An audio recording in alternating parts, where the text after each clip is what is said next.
All right.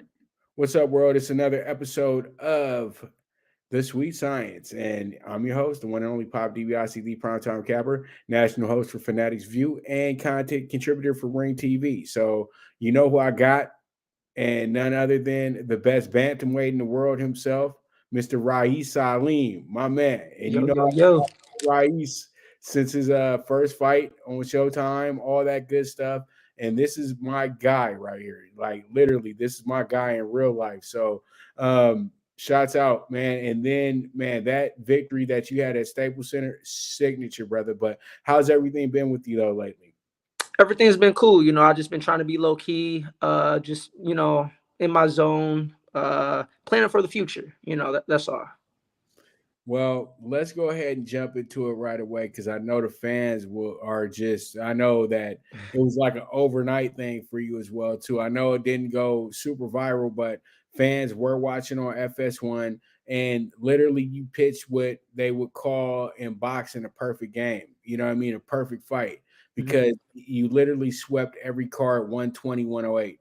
And Nice. Yeah, 120, 108 means that the guy that you fought won no rounds. That's better than knocking a guy out in 30 seconds, man. So how do you feel about that one?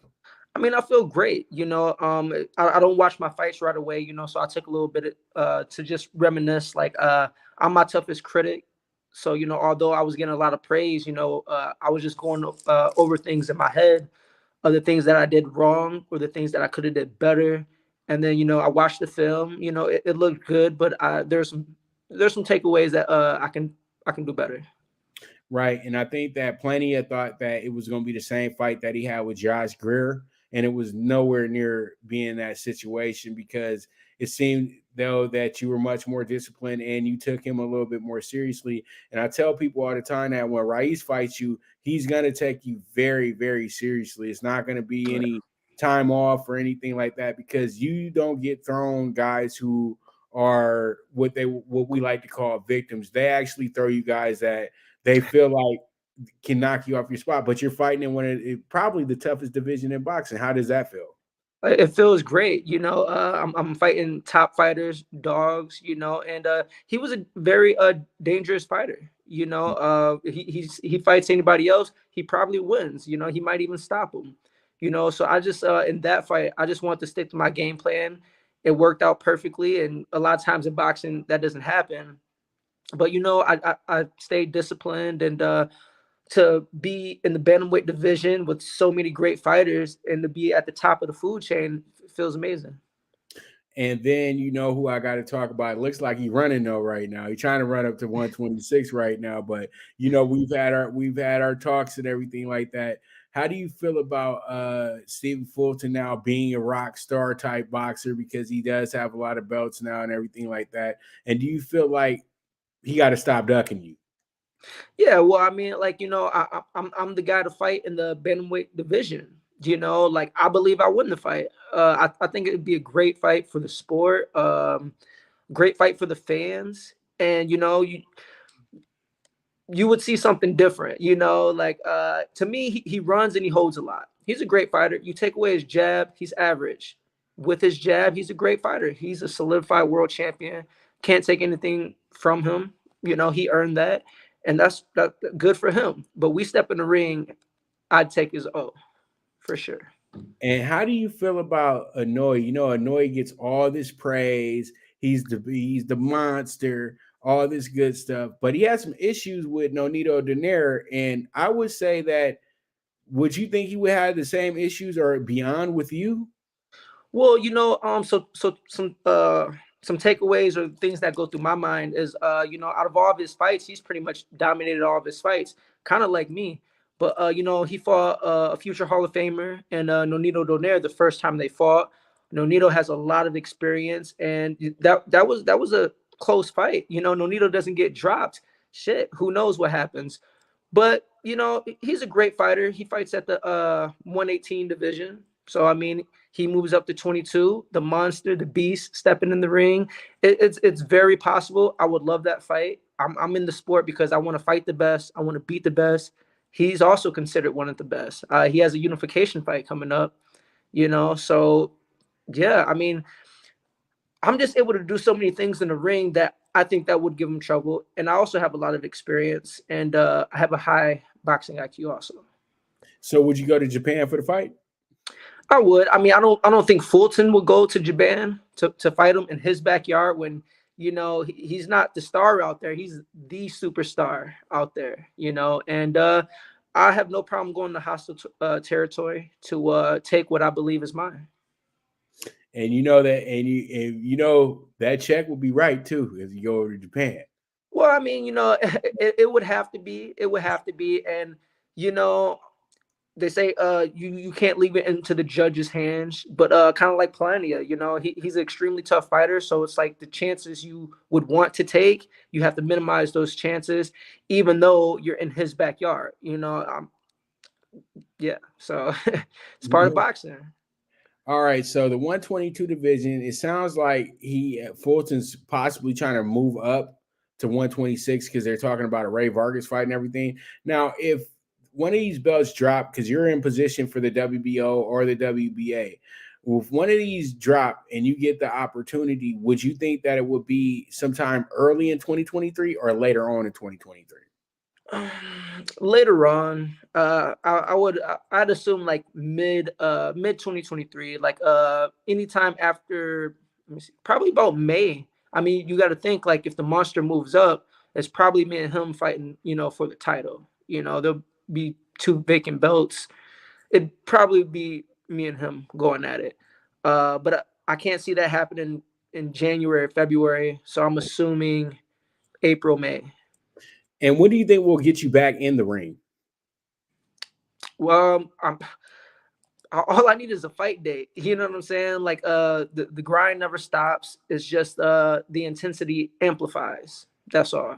So I mean, give me a name, give me a date, we can make it happen. I'm chasing the world title. I'm here. I'm hungry. I'm ready. I'm disciplined.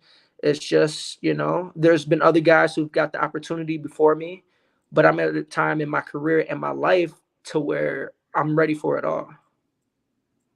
I like what I hear. So we got boxing going on this weekend, and it's going to be in Dubai, of all places, over in the Saudis and things like that. What do you think of this Bivol Zurdo fight, and who do you have winning the fight? I'm not too familiar with Bivol. I can't even say his name for real. But right. Besides fighting Canelo and everything, but I'm gonna tune in to watch that fight. But honestly, it's a toss-up. I don't really know what to expect. I'm not too familiar with him, or the guy that he's fighting.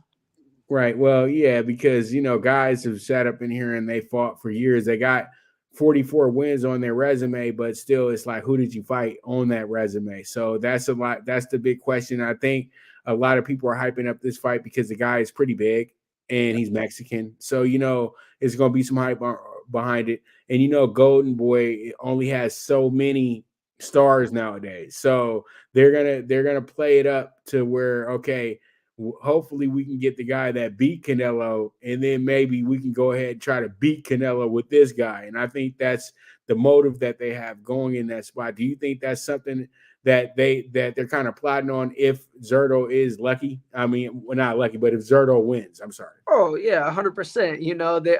Because Canelo kind of left on, I don't want to say bad terms, but he did what he felt was best for his career. And kudos to him, because there's a lot of fighters who they'll stay stuck, but because he's earned his position and he wasn't scared to do it, he left. But yeah, Oscar wants some get back for sure.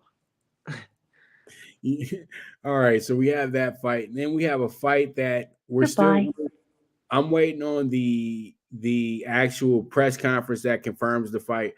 But what are your thoughts on the Caleb Plant, David Benavidez contract signing, and just the first look at it, and who do you have winning that fight? So I would love that fight. That's a good fight. I'm a Benavidez fan. I think he's a great fighter.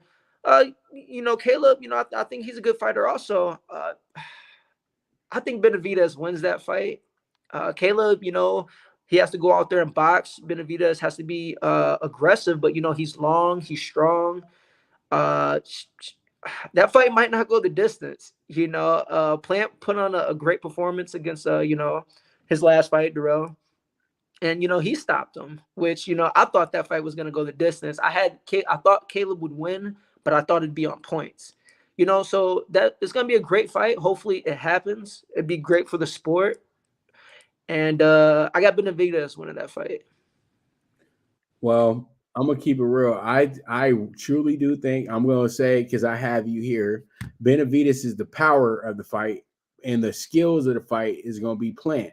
And Yeah. I really truly think that it's going to be the same issues that Big Brother had against Crawford, not getting knocked out or anything like that, but just because how crafty Plant is. He's already fought Canelo, who's a much more experienced fighter, and Canelo doesn't have great footwork. And David Benavidez's footwork it's just as bad as Canelo's footwork, but Canelo is good enough to go ahead and adjust well. I don't know if David Benavidez has the same exact acumen to do that, but we get a chance to see if he does, because the hype of David Benavidez has been so high, but we're still waiting for you to fight the guy.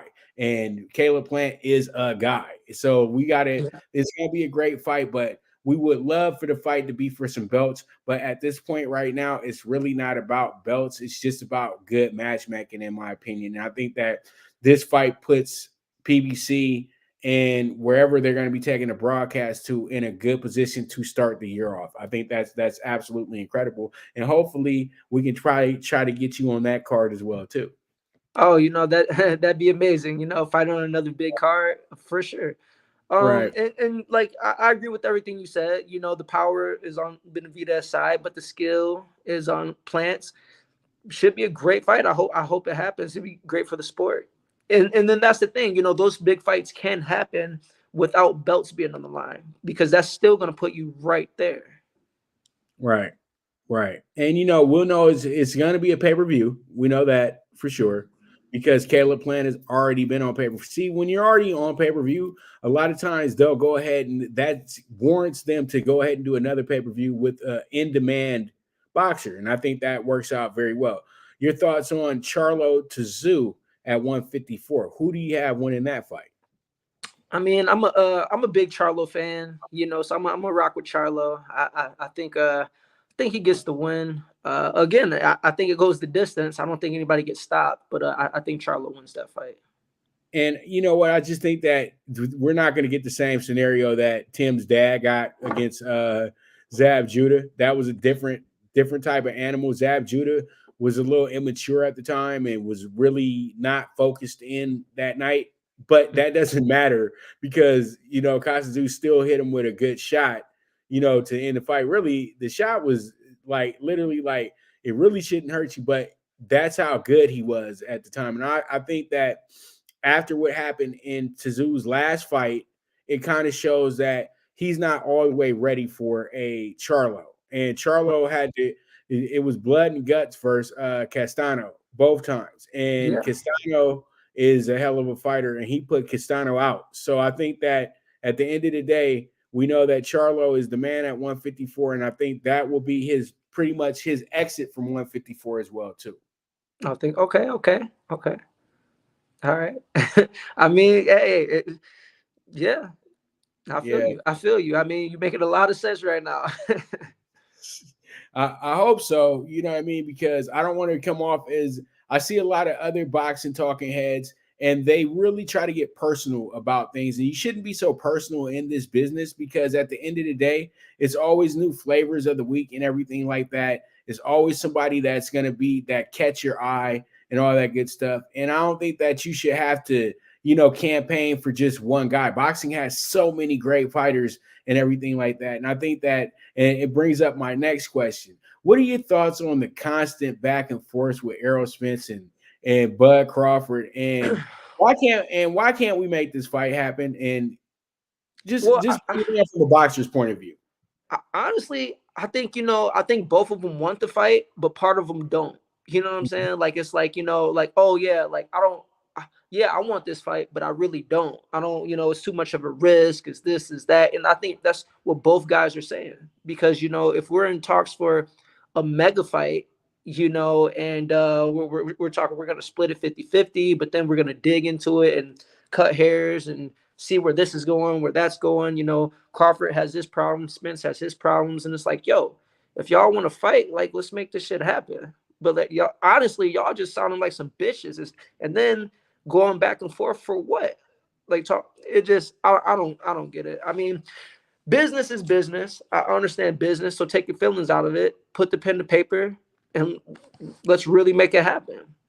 So I think both fighters want the fight, but I also think both fighters, there's a part of each fighter who doesn't really want the fight to happen, which is why Crawford's fighting somebody in December, and Spence was already probably looking to fight somebody else in 2023 or whatever. So it's like, yeah, that's just how I feel about it. Well, you know what? Somebody got to call Raeese line so he can get on the undercard. I'm just campaigning for that. You know what I mean? But it looks like Spence will be probably fighting Thurman next. I don't want to speculate anything until things are announced.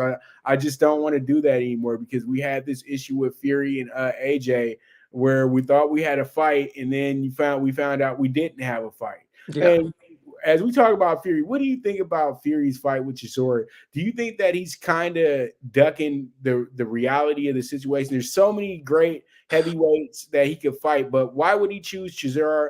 And do you think there's some strategy to that? I mean, it's a safer fight than fighting one of the other top dogs. I mean, it's got to be some type of strategy behind it because you got to ask yourself, why would he choose him out of anybody else? So it's like there's got to be some type of strategy behind it. Well, you know, when I look at him picking Chisora, I think that it's an easy way out. And I think that there's a little bit more behind that.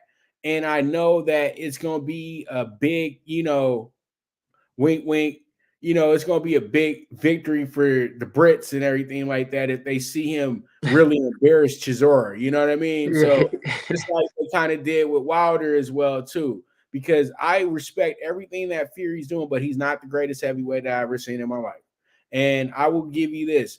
He wouldn't be a champion in the 90s, and he probably wouldn't be a champion in the 2000s as well, too. And definitely not 80s, 70s, or 60s as well. So it's funny when they put him in the all-time group, but I think for this group, he's very legendary because a lot of these heavyweights are guys that weren't guys that were so committed to boxing their whole life.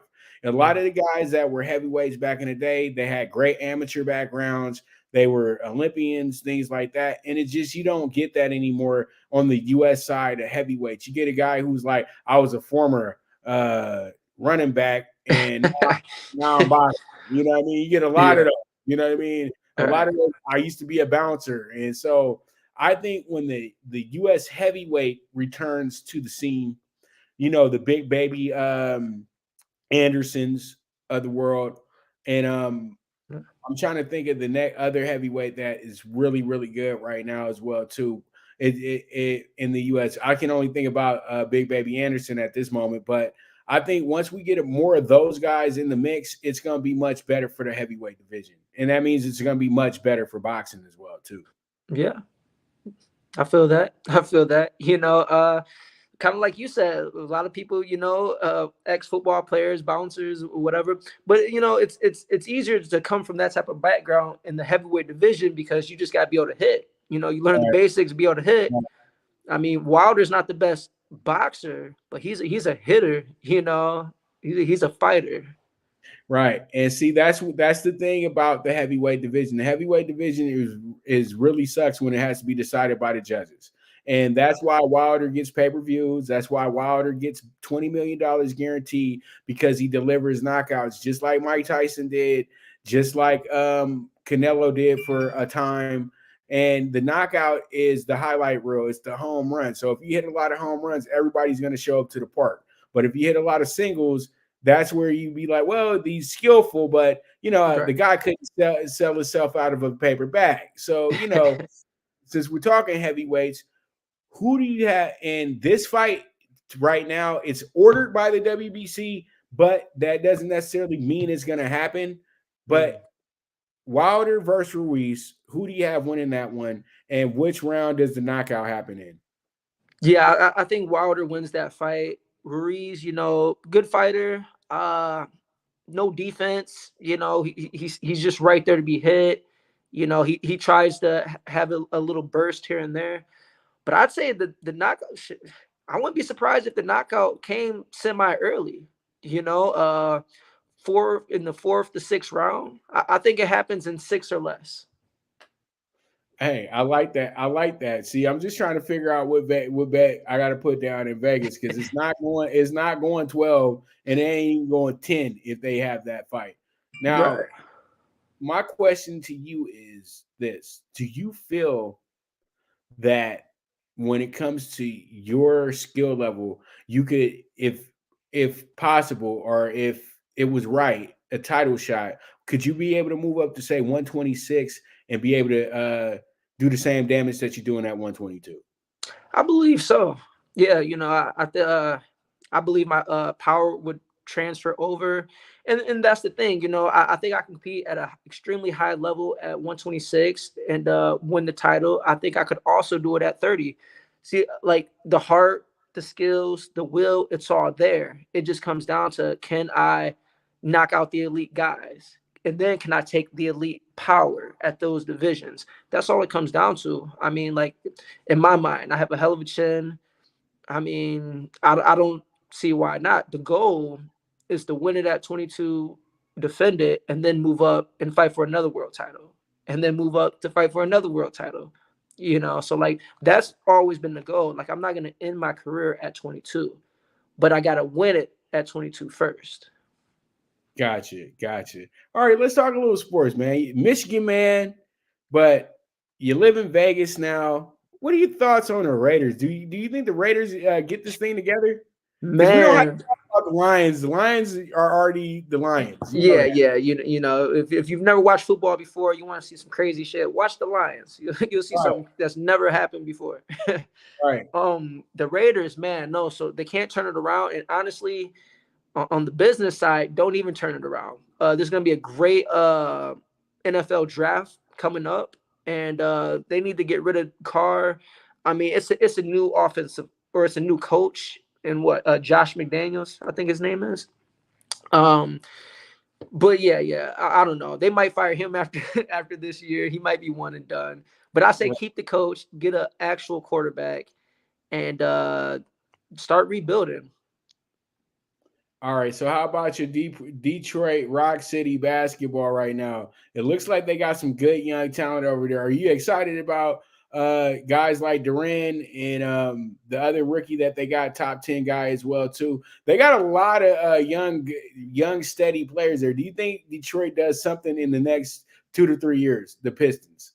I will hope so, because it's like, man, it's been a minute for since the Pistons been in the mix, made the playoffs, made any type of noise, so it'd be nice, but I don't want to get my hopes up because the Pistons, the Lions, it's like, yeah, they might start off good, or they might even be blowing the team out and then somehow find a way to lose. So it's hard to root for you know Detroit teams, Michigan teams. All right. So, I guess my man we just watching sports now because I'm not even gonna mention the Red Wings and the Tigers to you, man, because Right, exactly. I believe Detroit doesn't have one thing that they can really go ahead and be excited about. I mean, it used to be hockey. It used to be the Red Wings. The Red Wings used to be, Right, that right, team. And right. Then the Tigers get a decade. Then the yep, Pistons get a then it was the decade. Tigers. Right, and then you got to go all the way back to the '50s for the Lions. Exactly. And then The Pistons had a short run, but well, no, I mean, like, well, they had, the bad boys, and then, with Chauncey Billups and Rip and everything, but that only lasted like a year, a year right, and a half, and it was like, right, yo. right. Well, Ben Wallace uh, defined the city in a sense at that time. I think that was the special part about the Pistons. And then when you get Larry Brown as your head coach, things will work out for you. You know what I mean? So now a lot of people have to understand. My man is a champion, a combat champion. And tell me a little bit about your kickboxing career, karate and stuff like that, and Yeah. how it goes ahead and transfers into your boxing style. So, you know, karate, first degree black belt, Muay Taekwondo. You know, I was on my Cobra Kai shit. You know, I used to love karate. You know, Right. that's when I learned how to compete. You know, in transferring over to boxing, it's the footwork. You know, I have great footwork in my opinion, but it also taught me how to be humble. You know, like I just remember just having different conversations with different karate instructors or whatnot. Like never get the big head. Somebody always thinks that they're better than everybody, and then that'd be the person to get embarrassed, get knocked out, lose, whatever. There's always room for improvement. And that's just kind of always stuck with me. Um, so yeah, and then just kind of some technique, because karate, you kind of technique is a large part of it, especially if you're like kicking over your head. You're supposed to be able to kick over your head, but you're doing certain things. You're doing katas, so technique. And transferring over the boxing, the delivery of your punches, your jab. Okay, well, you can deliver it kind of differently. Your right hand is just sometimes it's just little things, but it's just the understanding of it. And it had a quick question: have you ever sparred an MMA guy? Since you go both ways. Yo, Pause. this was way back in Michigan when I was still an amateur. I sparred an MMA guy before, and I had him in the corner. I was hitting him, and he threw a knee at me. He said it was on accident. You know what I'm saying? But like he like fucking kneed me and shit, and I had a bump, Right. and I was fucking pissed. Right. Because like I was pissed. And like I was trying to like beat his ass and shit, and like yeah, my boxing coach, my Terry Markowski, who's like my father figure, he's like, oh no, it's no bump, it's no bump. I went in the bathroom, I was fucking pissed. I was looking for him, but Right. he Right. ran out of there. So yeah. Well, we never heard of him again. So he was. I think he got a career change after that one, brother. Yeah, exactly. All right, man. So any shots out that you want to send or anything like that before we wrap up? I mean, honestly, I'd say shoot me and follow on Instagram or follow me on Twitter, but I'm gonna keep it real. Like I'm not on both. Like my life is complicated. I live in the moment. I don't post enough on social media. I honestly just don't give a fuck. I know that I should, but like I said, my life is complicated. I've always been an underdog, especially when it comes to the sport of boxing. So I'm just trying to get there. I'm just in my own lane, following my path, trying to get there. And for everybody who's been overlooked or underappreciated, just follow your dreams and never give up. Great message, man. Great message. But I know I'm gonna still ask you, where can they follow you at and bug you at, DM you at, all that stuff? Because I know you always have probably 100 trainers in your DM after a fight, especially after that last one. Oh yeah. You get the trainers and fans, and it's like my phone be blowing up, and I respond back to people when I can, but I still got hella unread messages, and it's just like right. But yeah, you can follow me at Instagram at Raeese Aleem Boxing. I'm on Twitter, Raeese_Aleem. Yeah. All right, you guys know where to follow him at, man. And pretty much it's always a pleasure interviewing the beast, Aleem. You already know what it is. Raeese, I'd like to say Reese when we see it, but it's Raeese. And pretty much that's my man right there. 100 grand. He's on the big things in boxing. I root for him every time out. It's to me one of the more exciting guys in the sport as well too. And he always brings his A game. And you guys make sure to tune in for his next fight. Tune in for whatever he's doing, and make sure you guys support right, because as you guys can see, he's just a regular like me, like everybody else. So hey, he ain't gonna get the star treatment over here with me, but he knows how it is, though. He knows that he's a star in my eyes, and he's a star in a lot of others' eyes as well too. So it is what it is. And this is the Sweet Science with the one and only Pop DiBiase, the primetime capper, and my man, the beast, Raeese Aleem. So, all right, man. I appreciate you. Hey, man, always a pleasure, brother. And thank you so much for coming on in. All right, that's the Sweet Science for you. And you guys make sure to subscribe to the channel. And you guys make sure to catch this, look out for this on Ring TV and Fanatics View as well, too. All right, and we are out of here.